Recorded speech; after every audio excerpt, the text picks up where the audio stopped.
Hello, everybody. Welcome to Two Guys, Five Movies, newest podcast, The Spin Chagrin. You're listening to episode number 2. And the category that Frank had for tonight is Horsin Around. So before we get into the movie that you chose to watch for Horsin Around, this came up a little bit last week, but I wanted to ask you, how do you feel, one, about horses, and then two, about movies involving horses in general?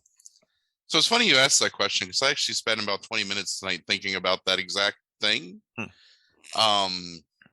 Obviously, like, without any foreknowledge of you asking that, because that was going to be my intro. So that's some serendipity, I guess. Yeah. Some S word. When I think about horses, I always think I don't give a shit about horse movies. Like, I don't have any particular nostalgia or fondness for Black Beauty or My Friend Flicka or I don't know, like any of that shit. But I think I really love movies with horses, kind of, because I really like Westerns a lot. I mean, we've talked about that, a number of times on the podcast. I'm also a pretty big fan of samurai epics, and they tend to have a lot of horses in them. And there's stuff like Cormac McCarthy's, Border trilogy or whatever. All the pretty horses and that shit. Like, I like, that stuff. And I don't know.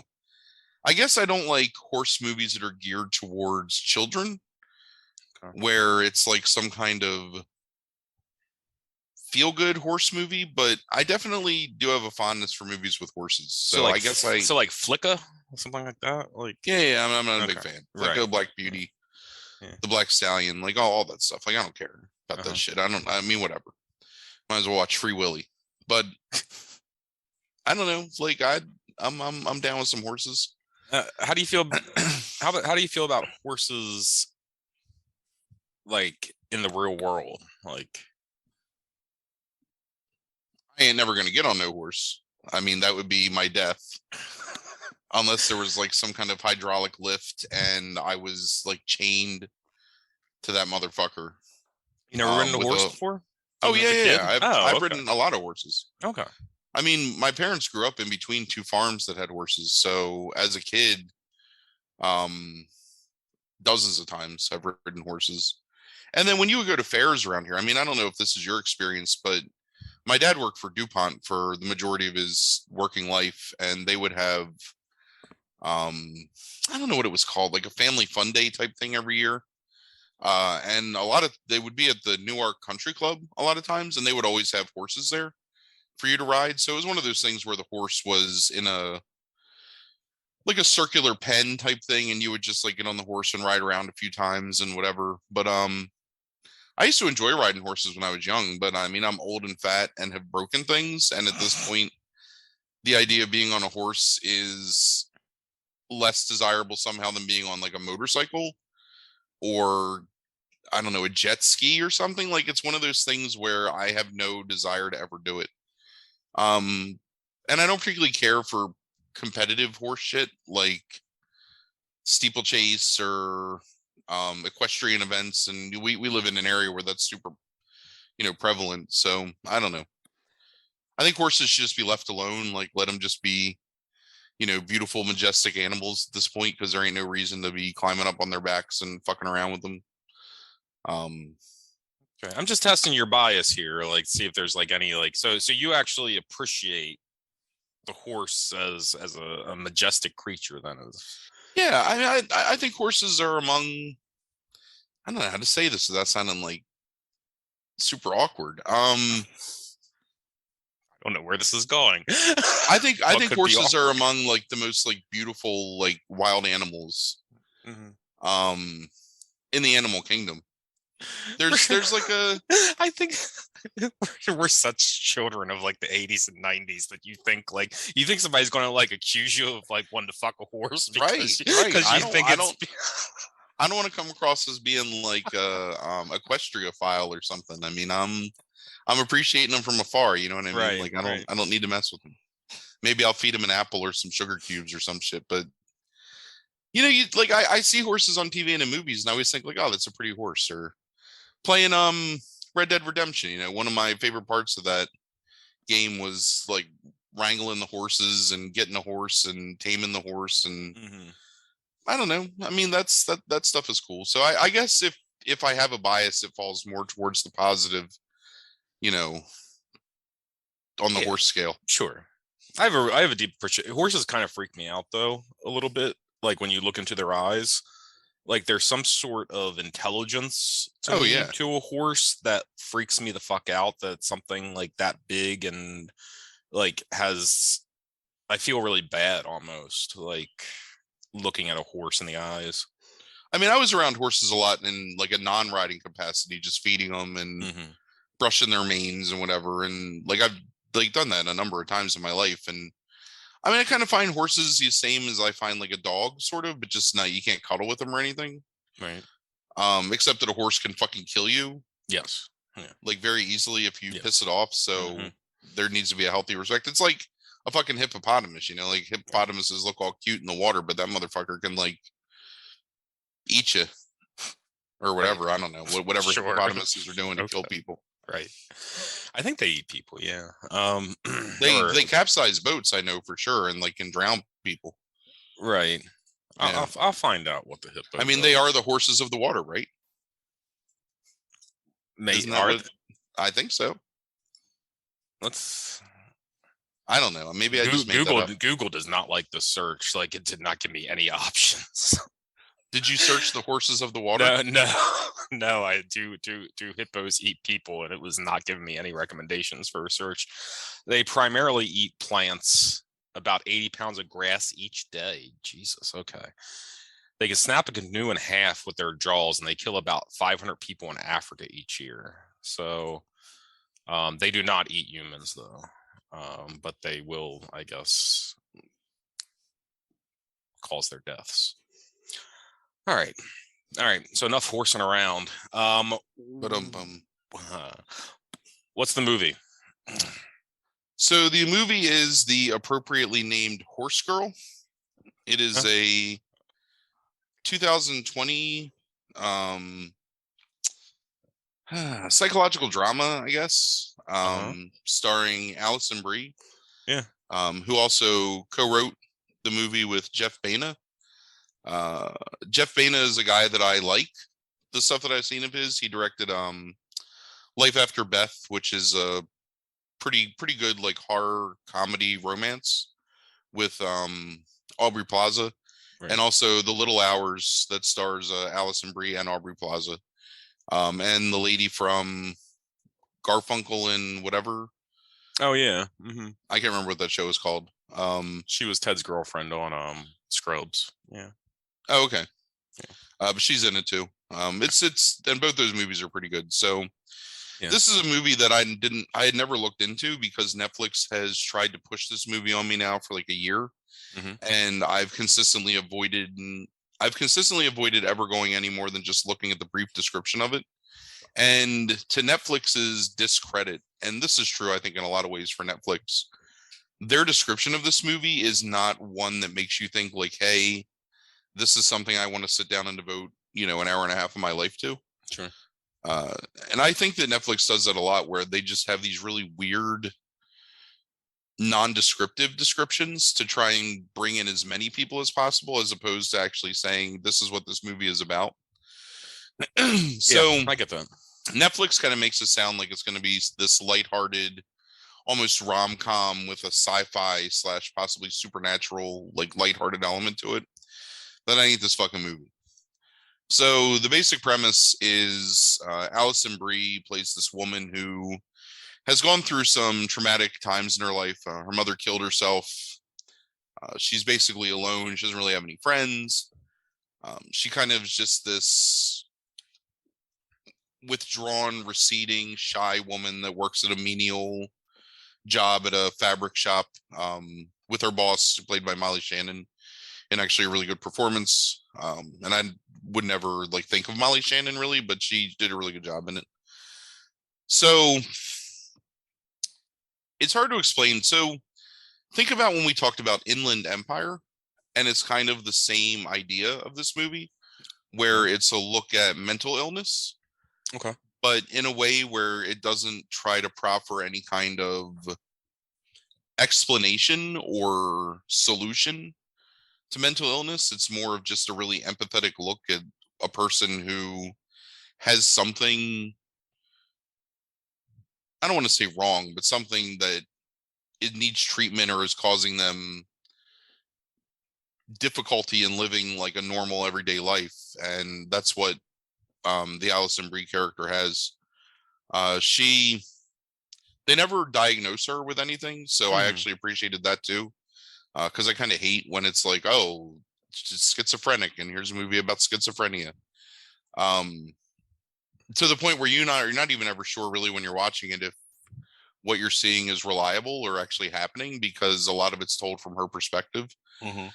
So basically, it's her breaking down over the course of the movie. But the horse girl portion comes from when she was young. Her mother had divorced her husband, or she had never met her father. So it's implied that the mother had gotten pregnant out of wedlock, and then she had married this man who had a lot of wealth. So he had paid for her to have horseback riding lessons, and she had developed a fondness for this horse that she was riding, like during that time. And then her best friend, who was also in these horseback riding lessons, had a near fatal injury and severe brain damage from falling from a horse.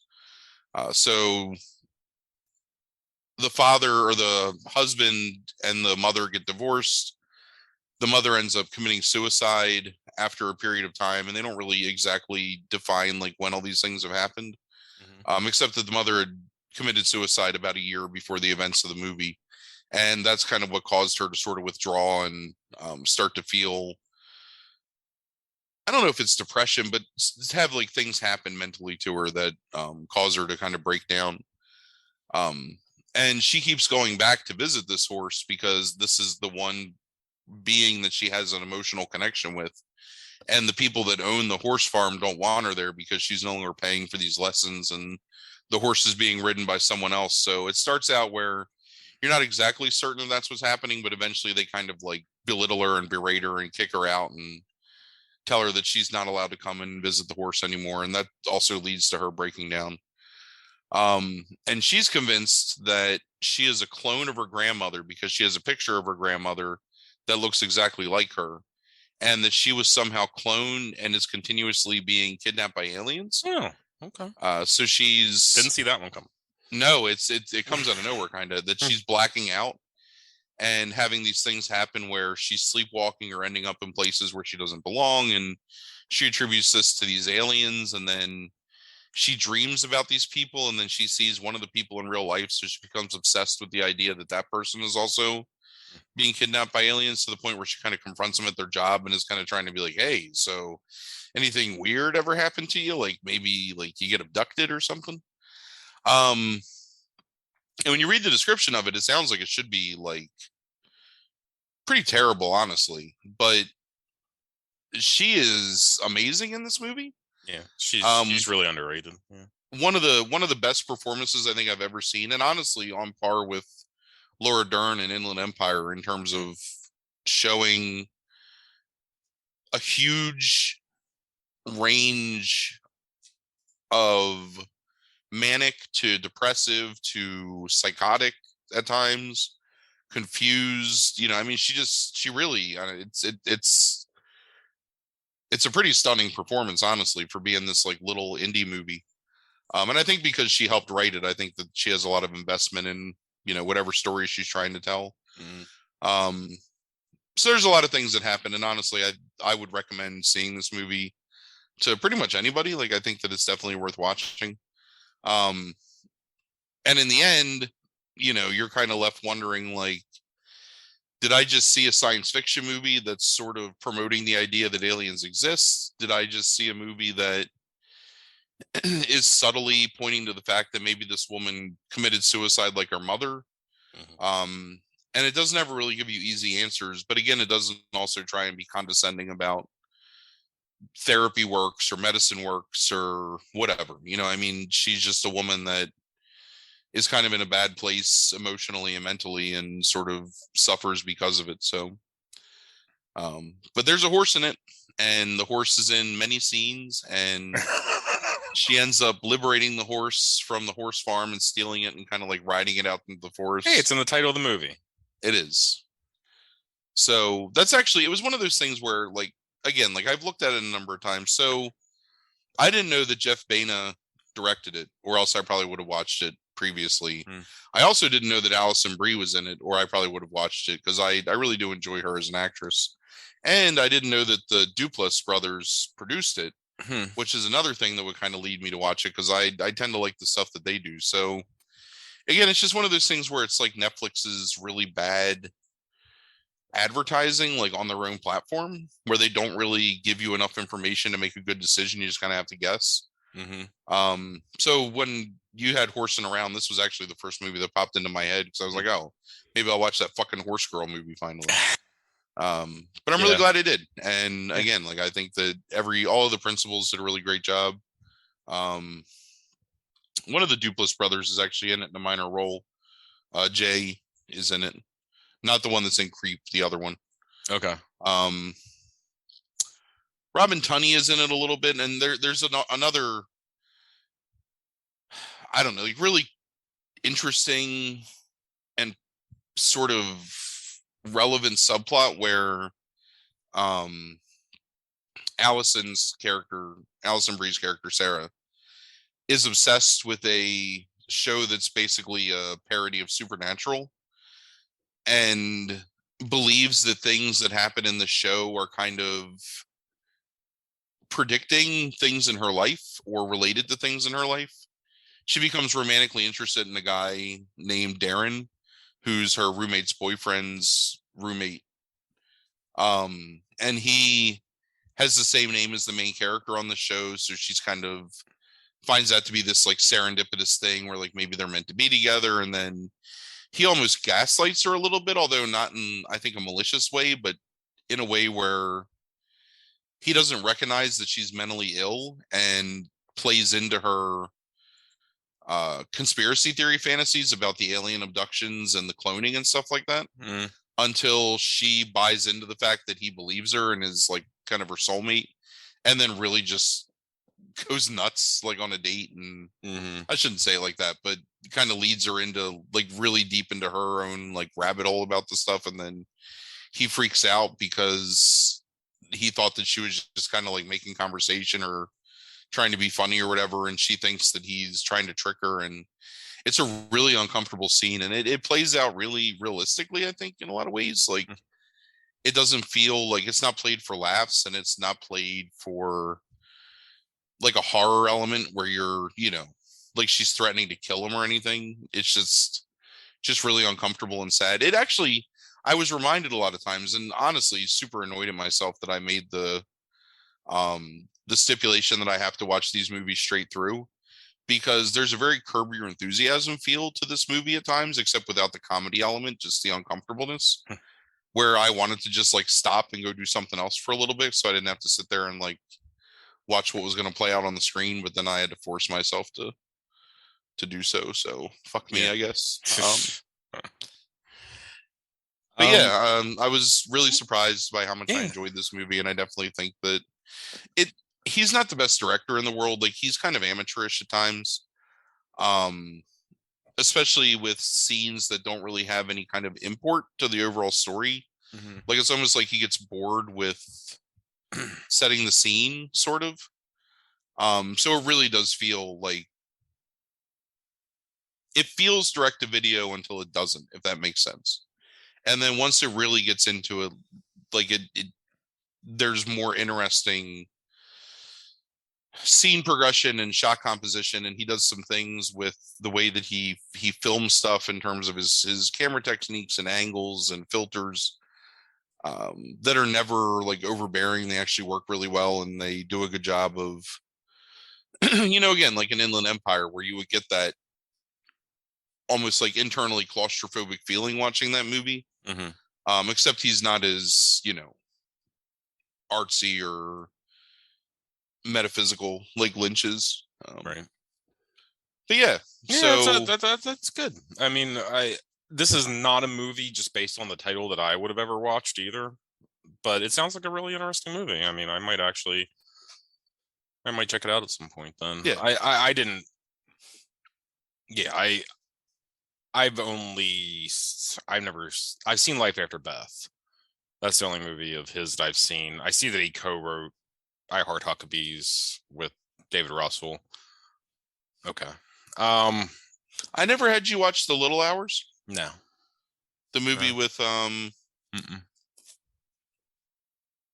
Mikuchi, right? That's her name, Mikuchi. Where Yeah, they're nuns. It's her, no, Alison Brie. I've seen that poster before, like somewhere, but no, you never had me watch it. If you ever get the chance and it's free somewhere, it's a good watch. Um, He's a very feminist director too, I think, in a lot of ways. mhm. Or at least he's very sympathetic towards female characters, and he films them in a way where, like, there's nudity in his movies and there's sexuality and uncomfortable situations, but it never feels exploitive at all. So definitely. Yeah, it looks like it's on Hulu. I'm just going to like confirm here. But let's talk really quickly. I don't want to spend too long on it. Just about Alison Brie in general, because yeah, it is on it's on Hulu right now, The Little Hours. And this is on Netflix, you said, right? Yeah, Horse Girl is Okay. on Netflix. Yeah. So Brie is, I think, by most people as a dramatic actress is extremely underrated. I think the majority of people probably know her from Community. Yeah, and something else. Well, she was on Glow, on Netflix for its whatever, I think 3 seasons, I guess. And the pandemic ended up canceling the 4th season, unfortunately, which would have been its last. But she was on Mad Men too, right? And she was on Mad Men, right, as Pete Campbell's wife. And she's fucking excellent in that, having rewatched that last year. And there was something else. Oh, because I watched The Disaster Artist in the past month. She's in that as well and is good in that. And yeah, like and you've seen Promising Young Woman, and she's apparently in that. I haven't watched that yet, but yeah, she's slowly, I mean, she's been around for a while, but she's slowly building a resume as a dramatic actress. I think that I can definitely see her getting the right role in the next decade that leads to nominations, probably, because she has this weird ability to almost like transform herself in in her physicality that you don't see too often, that allows her, I think, to probably stretch out and play a lot of different type of characters. And I've been really impressed with everything I've seen like the past 5 years with her in it. And yeah, like I think that she's somebody who actually is probably more on the upswing still, more than anything else. But yeah, she's really impressive. And I didn't know she was in this at all. I also didn't know that he was married. He just married Aubrey Plaza this year. What's his name? Who, Maina? Yeah. Mm-hmm. Oh, that's interesting. Yeah. I mean, I guess they did those 2 movies together, so. Also, just a quick note. I don't know if you know this. First 2 Spin Chagrins, Molly Shannon's been in both movies. Oh, I did see that when I was looking up. My mom didn't know who she was, so we were talking about it tonight, like what the movie was going to be. And I said, "Oh yeah, Molly Shannon." And I showed her a picture, and then I was going down through the filmography to see if there was anything that she might have seen. And yeah, there was. I was like, "Oh, that's funny that she was in she like a homeless person or something?" Something like that. Yeah, she only gets referenced on Wiki because she's famous now. But your mom, no, that's true. My mom wouldn't know who Molly Shannon is either if I probably showed her. I mean, my mother hasn't watched Saturday Night Live since probably like 1982. Sure. So,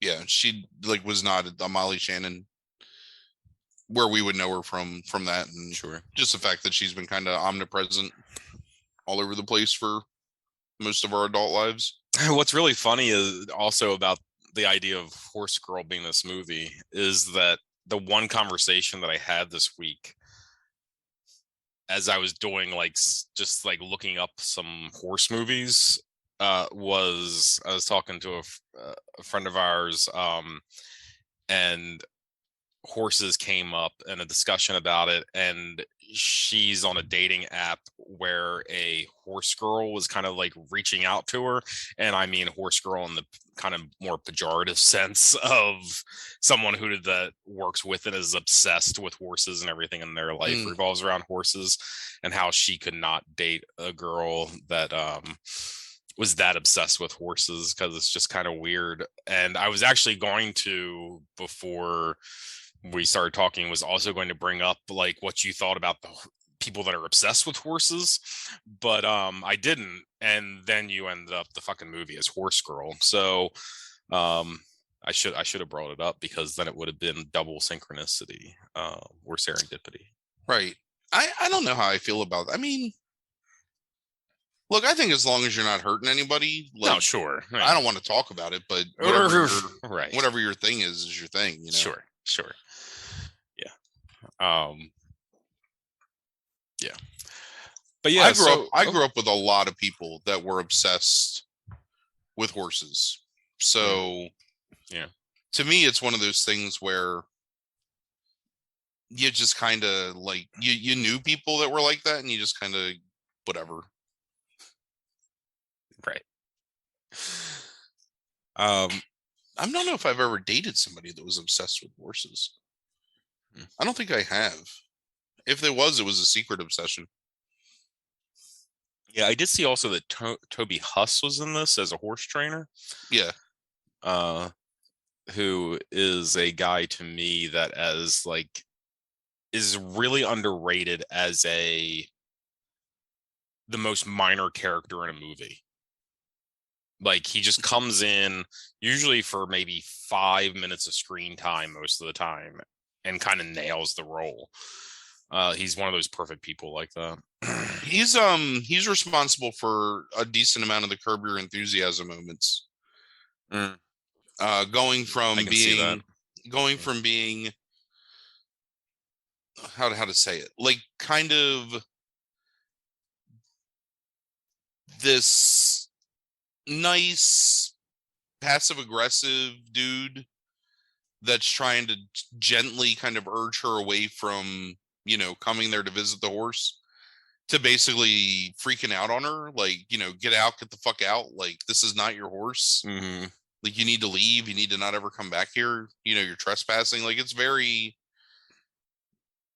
really good performance, and every performance in this movie is good and believable in a human way. And you definitely can see, I mean, because all of us know somebody that's passive aggressive like that, where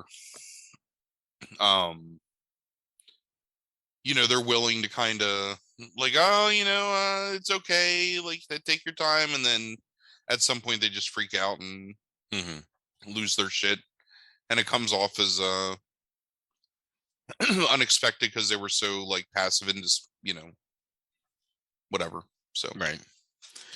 Yeah. If you don't know, everybody that's probably listening to this probably has seen Toby Huss in something and knows exactly who we're talking about here. Probably the most famous thing the thing he's probably most famous for is actually in the 90s, as he played Artie in The Adventures of Pete and Pete, for people that are closer to our age. But he's been in something that everybody's seen. did two voices on King of the Hill for a long time. Yeah, absolutely. He was in Carnival throughout its entire run. He was in Halt and Catch Fire through many of its seasons. Yeah, he's been everywhere, at least in like an episode of something. Like, everybody has seen this guy before. But yeah, really underrated character actor. That I said doesn't get a lot of screen time, but always does well with the screen time that he has. Man, he's in some movies here. He is, yeah. All right. He's in the Terrible Martyrs remake. Oof. So What's your chagrin score on this? This is a 3. No, this is a 2. It's a 2. Okay. If I was rating it on a 10-point scale in the normal way, it would be 8, 8.25. This is a 3.5-star movie, I think. Mm-hmm. It's not perfect. It's nothing life-changing, but it's good. Again, like, I'm always impressed with movies that can show someone who's challenged in some way, in a way that's not either overly sympathetic, like to like a cloying degree, or condescending, or smug, kind of in the, oh well, if you did this is how you would get better. I mean, there's no easy options for this woman, and I'm always super impressed by that kind of stuff. So Right. Cool. Yeah. Well, that's no, I always, it's kind of like the quick gauge when we were doing that. I always like to hear about good experiences. Some of these categories you will never have good experiences. So this is, it's always going to be nice when you have a good experience and you find something that's actually worthwhile. thanks. Um Anticipating my downfall. So there's another topic that's completely unrelated to horsing around. So how do you, since this is brand new, do you think we should spin the wheel now and then go to that topic that I want to bring up with you? So that people can, like, if they don't care, can just stop listening. Is that Yeah, that's fine. Okay. All right. So again, so I don't forget to do this, we're going to again do it live. We're gonna spin the wheel here.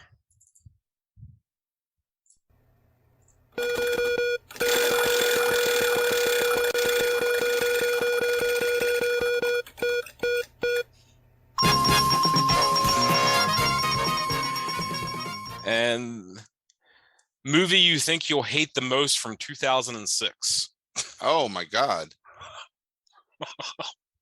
Holy shit. Yeah. Movie you think you'll hate the most that you haven't seen, remember, of course. Like, movie you think you'll hate the most from 2006 is the category for next week.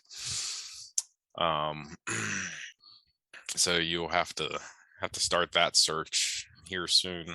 I'm doing it right now. And so I will need to find this and delete Oh it. man, see, this is bogus because there's definitely some movies I hate from this year, but I've seen them. Yeah, well, you have to find one that you haven't seen, and I know. You know what's fucked up? Let me tell you this shit that pisses me off. Okay. This is one of those years in Wikipedia where it doesn't just list like major film releases. Mm-hmm. It has links to the individual pages by country. Hmm. So how do I know that the film that I would hate the most is going to be an American film? Right. What if it's a Bengali film or a French film or a Japanese? Motherfuckers. We'll just go with America because America's usually the worst. All right, so I have one ahead and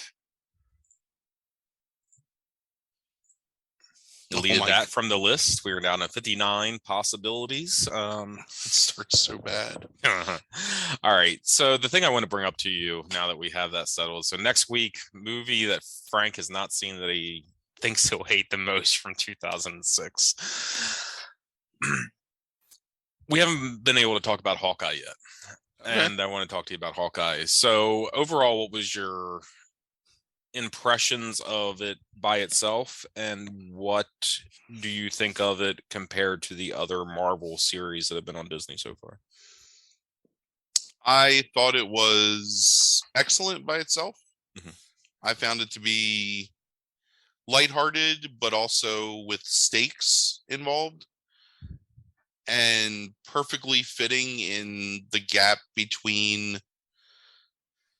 something like Hawk or Winter Soldier and Falcon and the stuff from Netflix. Kind of, I thought that it's a nice bridge between those sort of, or maybe even Loki or something, like or WandaVision. I don't know. It's good that it has elements from the greater Marvel universe, but still feels like a personal story that's not whatever, like world ending, or I don't know.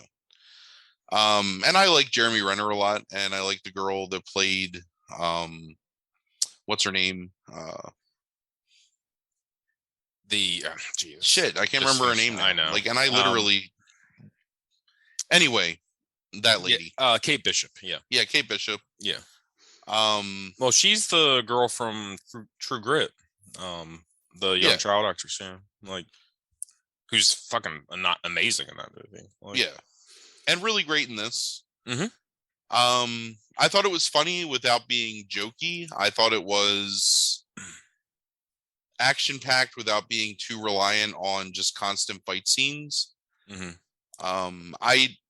I know that some people have bitched about some of the retcon that happens in it, especially with Mockingbird being Hawkeye's wife and being a completely different character than the woman that played her in S.H.I.E.L.D., but I don't care about that.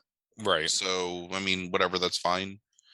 I thought it was a really great reintroduction to a pretty important Marvel villain. Mm-hmm. And a good introduction to some other characters. So they're doing a spin-off series. Did you see that with Maya as the lead? Hold on, who? The Asian girl in it, Mia. Oh, okay, that makes sense. Yeah, Maya. Yeah, the girl that's deaf. Yeah, it's called Echo because I guess that's her character in Marvel. I don't know her. Okay. All right. The Hawkeye comic series is pretty critically lauded for being one of the better modern Marvel comics, and it's something where I've always thought about picking up trade paperbacks. So maybe with my birthday money this week, I'll get some Hawkeye. Mm-hmm. But yeah, I mean, I thought it was really good. I think that I think that out of all four now, right? So it's WandaVision, Falcon and Winter Soldier, Loki, and these are the four Marvel series. Mm-hmm. I think this was the most engaging to me on an episode by episode basis. Yeah, I thought it was the most fun. Where I didn't feel, like, I don't know. I thought I liked Falcon and Winter Soldier, but I found it to be a little too preachy sometimes. I liked WandaVision, but I wasn't 100% like on board with the end. So I did, but I thought they dragged it out like 2 episodes too long, where they could have just like done away with some of that stuff and gotten to the point a little quicker. Yep. Even though I love the aesthetic of it, and I think that Bettany and Olsen are fantastic in those roles, and what's her name? I can't remember. Played Agatha Harkness, really great in it. I still, full admission, never finished Loki because I started watching it with Frankie, and then he went back to school, and it was like, well, I guess I'll wait till he gets home, and then we just never watched it. So might finish it before he goes back at the end of the month. Yeah. But yeah, like I don't know. I thought it was really good. I've read some people that have complained about things in it, and I think that I don't necessarily, like, I guess there's validity to any complaint because you like what you like, but at the same time, like, I think that people are maybe expecting too much or just don't enjoy fun things. I don't know. Yeah. I do have let me get this question out of the way first. I actually didn't pick up on the Mockingbird thing. Like, I understand the watch thing and all that, but like, maybe I'm just not familiar enough with Marvel comics at times, like, to understand the Mockingbird thing. Like, where's that explicit? Like, I just read it in a criticism because I guess the character that woman's playing, Hawkeye's wife, is Mockingbird. Oh, okay. I think. I mean, I read that in a couple of different like articles that were the things, whatever, Mojo fucking top 5, like things we liked about Hawkeye and things we would change, whatever. That kind of bullshit. Yeah, it says she's based on Wiki. I'm looking it up. It was based on Mockingbird from Earth 616. Yeah, that's the thing with Marvel is like, and now that they're introducing this whole idea of multiverses and stuff, sure, especially explicitly with Spider-Man and the upcoming Doctor Strange movie, could be anybody could be anybody, and after the snap, like, who knows, whatever, like, all that stuff could have been changed. And there's also nothing that says that the Coulson that you see in Agents of S.H.I.E.L.D. is necessarily the Coulson that you see or those same characters in the MCU stuff. So Sure. I mean, you could easily bring back like some of those characters from Agents of Shield. Just yeah, right. One Um, of one of our favorite YouTube channels, both you and I, Screen Rant, did a really funny. They have the series. What do they call it? Film pitch or whatever. yeah. Uh-huh. About the Hawkeye series today, and one of the jokes in it is like, well, it could be this, or it could be Pym particles to go back in time, or we could have this happen. And the producer guy is like, oh, so I guess there's just no stakes in anything if we can just easily change everything. He's like, oh yeah, you know, but it makes it easy to write. So, Right. and that's kind of true. I mean, because anything, like anybody can come back and so. But yeah, Yeah. I really enjoyed it, and I'm really excited to see the spin-off series because I like that character a lot, and I'm interested to see the series with him training her to be the next Hawkeye. Yeah, I have not watched I've been kind of like letting him build up. Oh, I wish I need to pause this like really quick. I'm just trying to get his name. To see if it his name's Ryan something, isn't it? Like I can't remember his name at all for some reason because I'd like to give him a shout out if people have not watched him. But that guy, I think his shit's hysterical. And but yeah, it's definitely Screen Rant and Ryan George is the guy's name. He also has his own YouTube channel as well, Ryan George, where he does a lot of other things other than those movie pitches that he does for Screen Rant, which I'm assuming they kind of own all that stuff, Screen Rant. But he does all kinds of videos. Uh, he has like a series called The First Guy, so it's like the first guy that's like to ever like be a motivational speaker, the first guy to ever commit a crime, which some of those are really funny too. But yeah, he's really funny. So here's yeah, I thought it was the funnest out of all of those. I think Sure. the second funnest was probably Loki. And yeah, I say Falcon and Winter Soldier is probably the fourth out of all of those, but I think that a lot of that is plot based. I really like the interactions and the character development of those two characters throughout it, and I think that they kind of carry that show in a lot of ways is the interaction and the partnership between the two of them. And I really like the US agent stuff in that Yes. series. But I think it's the worst just because it's such kind of a bland, almost like slightly better than CBS plotline. I thought that this worked really well, like you said, in terms of all the principles that are involved with it. I love Helena now as Black Widow. I think Florence Pugh is like absolutely amazing in the character that she's playing for that. I really look forward to the two of them if they're going to be part of the future movies as like a new like Hawkeye and Black Widow. I think Jeremy Renner is perfect for a role like this. Like absolutely. Like Jeremy Renner is this is a weird thing to like come to my mind, I guess, but it's like, you know how like even though I kind of like War of the Worlds, like the Spielberg one overall, you know how like Cruise just feels weird as a dock worker in it? Like Right. it's like you could have given him like any other job for some reason and it would have worked. Like it's like Cruise isn't part of the local 111 or something, right? Like, you know, he just doesn't fit that. Jeremy Renner feels like that to me, is that he is that kind of working class guy.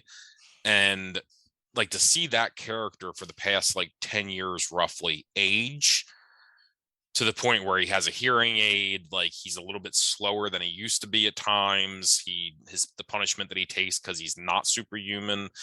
Like I really love like seeing that play out as he's kind of passing the torch to a new generation. And I think it's an excellent story, and if you're going to tell that story with anybody, he's like the perfect character for it. And it's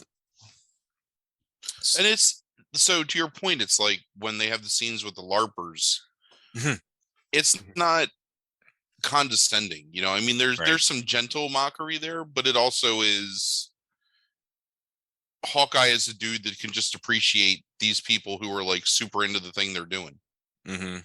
And doesn't necessarily want to do it, but is also willing to kind of like, okay, if this is what you need me to do in order to get by, like, that's fine. Like, that's what I'll do. And then puts his, Right. Yeah. So, okay, spoilers here, definite spoilers, like for Hawkeye. If you haven't watched it, I would, unless you've been spoiled by headlines, I would stop now when we talk about the Marvel villain in it. That's part of the some of the larger criticism I've seen of it, and more so with confusion as opposed to maybe like dislike. But how did you feel about the Kingpin stuff, like, and how that interacts with the Marvel situation, and how do you read that? Do you read it as a multiverse thing? Do you see it as the same character? Because D'Onofrio has been clear in that he sees it as the same character. Yeah, it's the same character. So do you think that he was affected by the blip then? No, here's what I think. I know the criticism that you're talking about. So all you've seen of Kingpin is fighting people who are just really good fighters. You know what I mean? Mm-hmm. Like, Daredevil is just, for having like his ultrasonic senses or whatever, Daredevil is just a really highly trained martial artist. Yeah. Kingpin gets hit by a fucking car going like 50, like whatever, like 60 miles an hour, knocked into a building, shot with multiple arrows that are made by an Avenger, mm-hmm. and still gets up and walks away from all that. Right. And nothing intimates that he's killed or even seriously injured by getting shot. I think he's more hurt by the idea that she's pulling a gun on him. Sure. And he's still, even though he ordered her death, he still genuinely loves her. Right. And he's trying to play on that sense of emotion to kind of get her out of the way and not have to be the one that, like kills her. So I'm actually really excited for her series because of that, because I think it's going to be her on the run from the Kingpin, Right. Yeah, I mean, I think they're, if you kind of like pay attention to that stuff, apparently they're building him up as a Spider-Man villain from what I've heard. But yeah, that's where he needs to be. Right, but he's going to show up in multiple series, I guess. I mean, look, it's obviously though a very specific take on Kingpin, right? Like it's a very specific style that he, like the outfit that he's wearing from the comics. He's definitely like more superhuman, indestructible, it seems, than he was in the Netflix Daredevil series. So do you assume at some point they're going to try to explain like what's happened to him? Because the last was he was being locked up again, but he was with his wife or fiance or whatever. Like, do you think they're going to try to attempt to explain at some point like what's happened in the interim? Or do you think they're just going to kind of ignore it and just kind of almost like reboot the character and just let you fill it in? I think what they're going to do is they're going to take these established Netflix MCU characters and slightly alter them so that they're more agreeable to the way the MCU works. Sure. In film and on TV. And part of that means that Kingpin has to be this sort of almost Hawk-like villain in terms of his strength and his resilience, Yeah. I mean, honestly, Kingpin is showing a measure of humanity by not killing her when she's attacking him, like by just continuously like pushing her away. And he demonstrates that he has the strength to probably break her in half if he wants to, and is still just kind of trying to.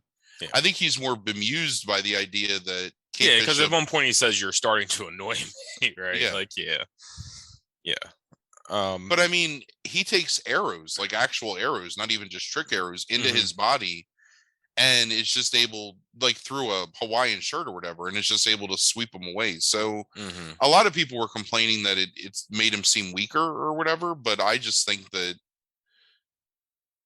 circumstantially it's just a really decent introduction to that character, placing him firmly in the middle of that universe and perceived, because Hawkeye is afraid of Kingpin to a point, right? Sort of like he's definitely doesn't want Kingpin to be involved in like Kate Bishop's life, and he wants to avoid him himself. So, right, yeah. But yeah, it's a fun series. I love the use. Do you think all those Christmas songs that Disney like owns in some way, possibly? I was like shocked by how much Christmas music was in that, and lovely setting, like New York at Christmas, a fucking awesome background for that whole series. But there's so much Christmas music in it.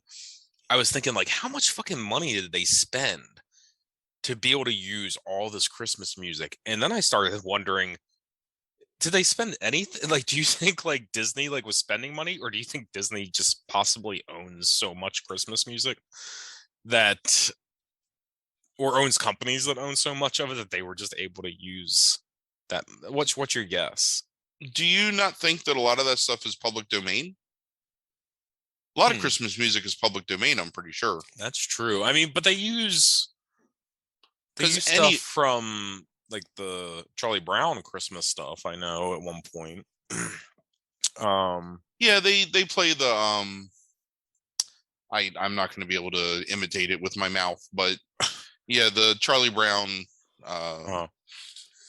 guitar and piano Christmas thing. I don't know. I think, again, I think a lot of that stuff you're just allowed to record and release. Yeah, it could be. Which is why so many people do it. Yeah. And they probably, doesn't Disney own Peanuts? Do they? I don't know. That's what I'm saying. I have no idea. You're fucking me up with my going through 2006. gotta Disney does not own Peanuts or Snoopy, even though the Peanuts movie is available on Disney Plus, is Google's first info to me. Oh, well, it's got to be because of their deal with 20th Century Fox then. Sure. That they probably have, it's just like, hey, can we use this in 20th Century? Or it's fucking Disney. They're just like, hey, we'll pay you whatever. Right. Yeah. Yeah, I'd like to go back and see how much of that stuff is just public domain, like standard Christmas music. Right. Yeah. But yeah, no, I thought it was good. I also thought it was like really interesting because they are developing themes. I keep seeing this damn argument all the time too about all these Disney Marvel movies, TV series, about like how woke they're becoming. I hate the fucking term anymore because it's all meaningless a lot of times. Like anything that involves like a person of color or a woman, that's the problem, gets right? pigeonholed as woke. Right. It's like, because right, that's exactly right. Like, that's exactly what I was going to say, is that it's like, because it's a female that is the star of the series overall, like, or at least the focus, it's like, oh, well, it's like, it's this idea they're using like too many women is when that gets thrown. But I also like that they're developing themes in these series a lot of times, that I do think adds to the art of them in some ways and makes them a little different from the movies at times. Yeah. Of like their actual, like, you know, they have these subtext to them. And I thought the fact that they threw in this theme about disability into this, and it's not perfect, right? Like, it's like kind of like a little bit haphazard, but the idea that you have the Echo character, that you have Hawkeye like losing his hearing, that you have the dog with one eye, like this idea that, like, you know, they are dealing with themes at times is extremely interesting. And developing, like, you and I had a conversation about probably like 14 or 15 years ago at this point, when the idea of the first real inkling of what the Marvel Universe could become on screen was coming into play. And you think about what they've done in the interim time, and that you're not seeing just some, because I like some parts of Agents of Shield and some parts of Agents of Shield I don't like. Yeah. But one of the biggest problems with Agents of Shield is it always feels so disconnected from the Marvel universe at large. Right. Because there's rarely anyone that actually exists in the universe aside from Coulson on screen. But here you just had a TV show with Jeremy Renner, who is a legit Hollywood actor, or Hiddleston, or Sebastian Shaw and Anthony Mackie, or Elizabeth Olsen and Paul Bettany. Like these are like real actors in real roles, and Paul Bettany's like a thespian, right? Right. And they're building characters that they're building nuance into characters where the next time you see them in a major motion picture, you have so much backstory now invested in them that it makes it's almost like, I don't know, like you're getting, I don't know. I know that people complain about they're tired of superhero movies, but to me, this is what comics is, like not every comic book is part of a major arc, right? Like I read fucking X-Men and Spider-Man and whatever forever when I was a kid. And you would have like one major arc a year, maybe two. And then you would have episodes that were just small episodes about them doing small things that were about building their character and making it so you had a better understanding. So when they went to the big arcs, there was more meaning, or they could refer back to something that happened and it would be like, oh, that's a really cool callback, or man, I wonder how like this conversation with this person is going to play out in the future because there's so much tension. And that's what that's what these shows are, is they're building genuine arcs for characters that make them more than just, it's almost like a reaction to kind of Martin Scorsese's criticism of these movies, in the sense that this is the backstory that fleshes out the big action the next time you watch these movies, and actually makes it, a lot more credible and a lot more cinematic. Yes. So I don't know. I mean, I'm absolutely agree, because that's the thing I think they're doing is, I mean, look, Scarlet Witch, Captain America, Loki, and especially with that series dealing so much with multiverse stuff. And like now probably like the most recent, like newest Hawkeye and Black Widow in the series. Like, I think what you're doing is you're firmly establishing probably the new Avengers, is my guess, or people that are going to be tied into, because I mean, look, you're not getting Tom Holland to do a series. You're not getting, at this point, you're not getting Cumberbatch probably to do a series for you.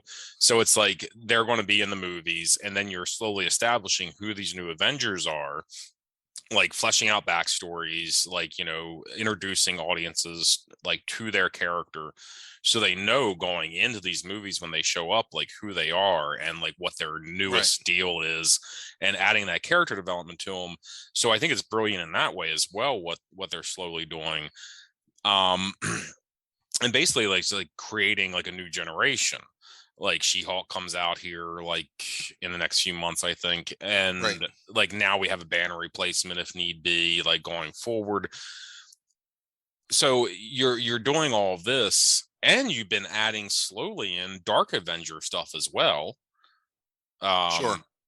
Like, so it's really brilliant the way they're like, if you're following, and I was so burnt out when we did that podcast for the primary podcast about the retrospective on the Marvel universe after Endgame. Like we talked about that at length, about how we were burnt out kind of on the superhero stuff. And honestly, the TV series, multiple TV series, has reignited my interest to some degree. I agree. In this newest, I can't remember, it's not a phase, I can't remember, saga, I think is what they're calling them. And the thing too is that, and this is where Marvel is, in my opinion, just like pretty much brilliant, that I don't got to watch an origin movie now for any of these characters. You know what I mean? I don't got to watch the Hawkeye movie where it spends 45 minutes establishing who Kate Bishop is.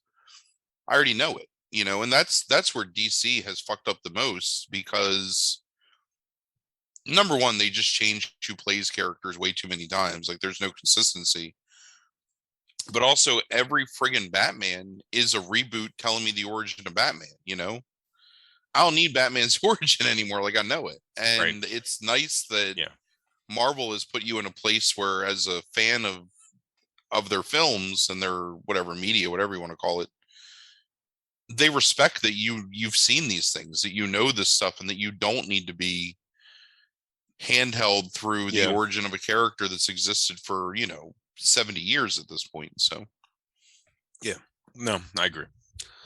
All right, we just hadn't talked about it off air, so I just wanted to kind of like talk about it, and I figured we just do it here. Can I say one other thing really quick?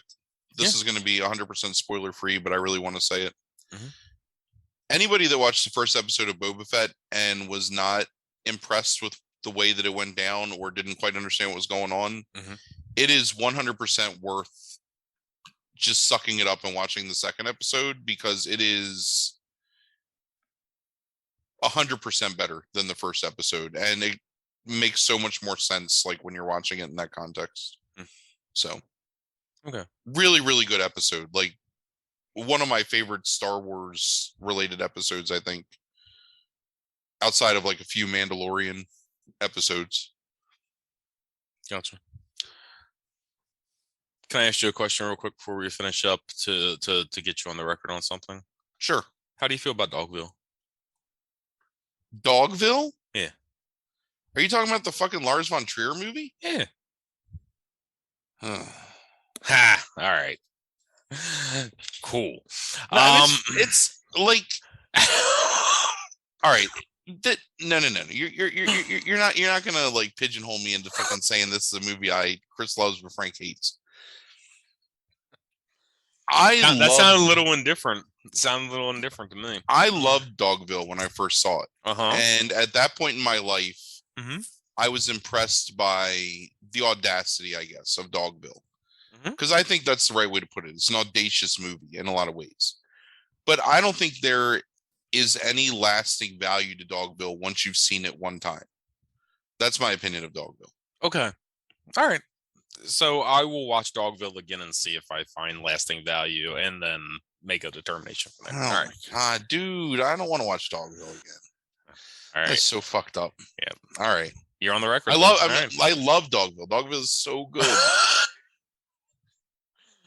All right. Man, I would watch Dogville right now if it was streaming somewhere. Well, I mean, oh my God, it's so late. It's not streaming anywhere for free right now, so you're safe from that one.